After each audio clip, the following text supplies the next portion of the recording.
जी गुरु जी।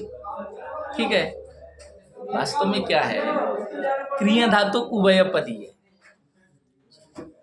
ये तो पता है ना, क्रिया धातु उभयपदी। अभी आपने करोति, कुरुतः, कुर्वन्ति, ये भी धातु रूप चला गया है आपने। और कुरुते, ये भी बना क्या है। तो क्रिया धातु उभयपदी है। उभयपदी होने के कारण अब क्या हुआ, जैसे आप गोपायाम बनाइए, एधाम बनाइए, चोरयाम बनाइए, उसके बाद आप तो क्या करेंगे, लिट परक क्री का अनुप्रयोग करेंगे भाई, करेंगे ना। लिट परक क्री का अनुप्रयोग करेंगे तो प्रश्न यह हुआ कि जो लिट परक क्री का अनुप्रयोग करेंगे तो जो लिट है उस लिट के स्थान में परस्मय पद संज्ञक प्रत्यय आएंगे या आत्मनेपद संज्ञक प्रत्यय आएंगे, ये प्रश्न हुआ। क्यों, मैं फिर भी बता रहा हूं, क्रिया धातु उभयपदी है। स्वरिते तो इतश्च धातो हो आत्मनेपदम स्यात् कर्तृगामिनी क्रिया फले।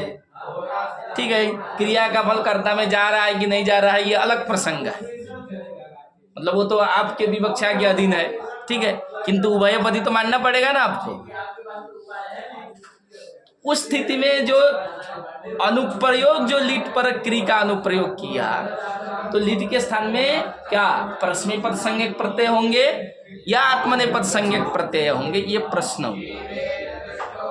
भू में कोई दिक्कत नहीं है क्योंकि भू धातु उभयपदी नहीं है विशाखी, वो ऑलरेडी परस्मैपदी है, वो नियत परस्मैपदी है, कभी वो आत्मनेपदी हो ही नहीं सकता है।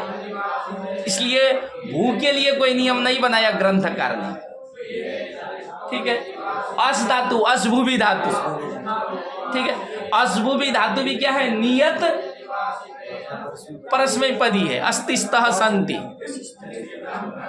ठीक है, उसमें भी इनको समस्या नहीं है। छात्र को समस्या है क्या, क्रियापद, कि गुरुजी एधाम से हो या गोपायाम से हो या चोरयाम से हो, जब लिट पर क्री का अनुप्रयोग करेंगे तो लिट के स्थान में परस्मैपद संज्ञक प्रत्यय होंगे या आत्मनेपद संज्ञक प्रत्यय, यह प्रश्न है छात्र का। उसका एक उत्तर दिया इन्होंने, आम प्रत्ययवत क्रिया अनुप्रयोगस्य।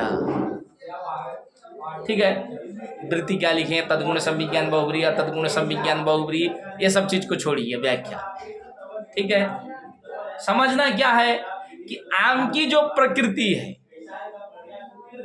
यदि आम की प्रकृति क्या है, परस्मैपदी है, तो क्री धातु भी क्या होगा, अनुप्रयोग जो धातु है, अनुप्रयुक्त जो धातु है, अनुप्रयुक्त बोलिए, अनुप्रयुक्त जो धातु है उस धातु से क्या होंगे, परस्मैपद संज्ञक प्रत्यय होंगे। यदि आम प्रत्यय की प्रकृति क्या है, परस्मैपदी है,